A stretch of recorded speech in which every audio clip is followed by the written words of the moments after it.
Shantanu. Hastinapur was the capital of the kingdom where Bharata and his descendants ruled. One of them was King Shantanu. The epic actually begins with the rule of Shantanu. One day, when he was hunting, he saw a beautiful lady beside River Ganga.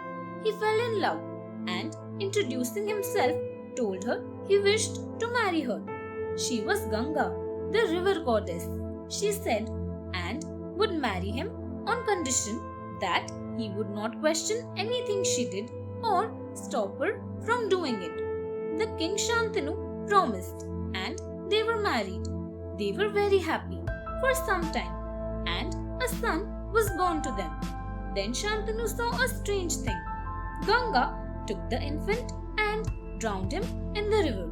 The shocked king was silent, remembering his promise, but he was struck with horror and misery when this happened to 6 more sons. When she took the 8th boy, he protested.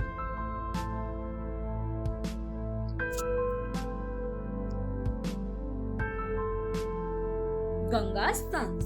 When Shantanu broke his promise and stopped Ganga, she told him she would have to return to the river. Then he asked her the reason for her actions.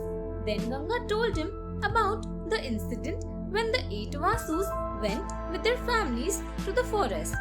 They enraged the great sage Vasishtha by stealing his pet cow, Nandini, from his ashrama. He cursed the Vasus to be born as human beings, but the one who stole Nandini would have to live in the world of men for a long time. Frightened of the curse, the Vasus requested Ganga, the river goddess, to marry a suitable man and be their mother. As soon as they were born, she must throw them into the river, thus freeing them from the curse. Ganga had sent 7 of them to their original home. When Shantanu stopped her, Ganga disappeared with the 8th child. Sage Mandavya. Long ago, a wise sage named Mandavya lived in a forest and meditated deeply. When he meditated, he was completely unaware of what was going on around him. One day, some robbers who were running to escape the king's soldiers came to the ashrama and saw the sage meditating. This is a good place to hide the booty, thought the robbers. So they hid the stolen goods there and ran away. When the soldiers reached there, they saw the sage and asked him if he had seen the robbers. He continued to meditate in silence. The commander ordered the soldiers to search the ashrama. They found the stolen goods. Without waiting to find who had brought them there, the commander jabbed a spear into the sage.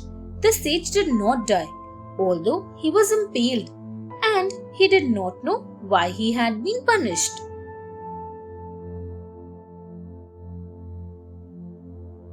Vidura. The news of Mandavya reached the king, who was frightened at the cruelty his soldiers had shown towards the wise and learned sage. He asked his forgiveness and took out the spear. The sage was not angry with the king. He went to ask Dharma, the Lord who gave justice to everyone, why he had made him suffer, and learned that it was because he had hurt animals and birds as a child.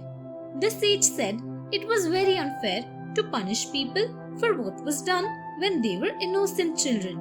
He cursed Dharma to be born as a human being so that he might understand.